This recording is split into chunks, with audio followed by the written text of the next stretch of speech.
Hi hello నమస్తే అండి. ఈరోజు చికెన్ ఫ్రై ఎంతో సింపుల్గా ఈజీగా చేసుకునే విధానం చూపిస్తాను. ముందుగా నూనె పెట్టుకొని ఒక మీడియం సైజు ఉల్లిపాయల్ని ఈ విధంగా హాఫ్ మూన్ షేప్లో కట్ చేసుకొని దోరగా వేగించుకొని పక్కన పెట్టుకోవాలి.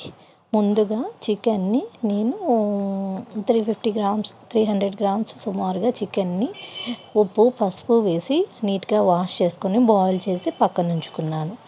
ఇప్పుడు ఆ వేయించిన ఉల్లిపాయలను పక్కకు తీసేసుకొని ఇప్పుడు ఈ చికెన్ని దోరగా చిన్న మంట మీద గోల్డ్ కలర్ వచ్చేలాగా ఫ్రై చేసుకోవాలి.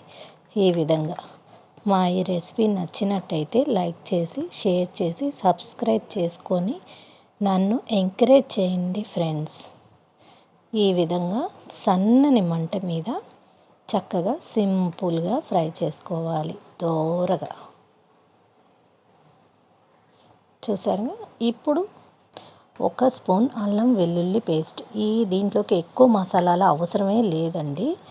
దీంట్లోకి కొంచెం కొత్తిమీర వేసాను. ఇష్టం ఉన్న వాళ్ళు వేసుకోవచ్చు, వేసుకుంటే రుచిగా ఉంటుంది. ఇందులోకి బ్రౌన్ ఆనియన్స్ కూడా వేసాను. ముందుగా మనం ఫ్రై చేసి పక్కన పెట్టుకున్నాం కదా, అది. ఇందులోకి చిన్న పచ్చి కొబ్బరి ముక్క కూడా మిక్సీ పట్టుకొని వేసుకోవాలి. ఇష్టం ఉంటే 2 జీడిపప్పు కూడా వేసుకొని మిక్సీ పట్టుకుంటే కూరకి కమ్మదనం వస్తుంది. ఈ కూర ఎక్కువగా గుజ్జుగా ఉండదండి. గ్రేవీ ఎక్కువగా రావాలంటే ఒక 2 ఉల్లిపాయలు వేసుకోండి. ఇప్పుడు ముందుగా కొంచెం కూరలో పసుపు వేసాం కాబట్టి ఇప్పుడు కూడా కొద్దిగా పసుపు వేసాను.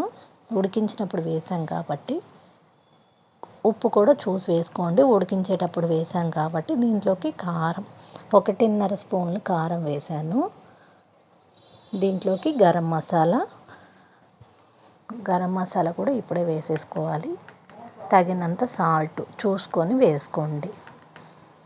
వీటిని చక్కగా ఇలా కలుపుకుంటూ సన్నని మంట మీద మూత పెట్టుకొని ఫ్రై చేసుకోవాలి.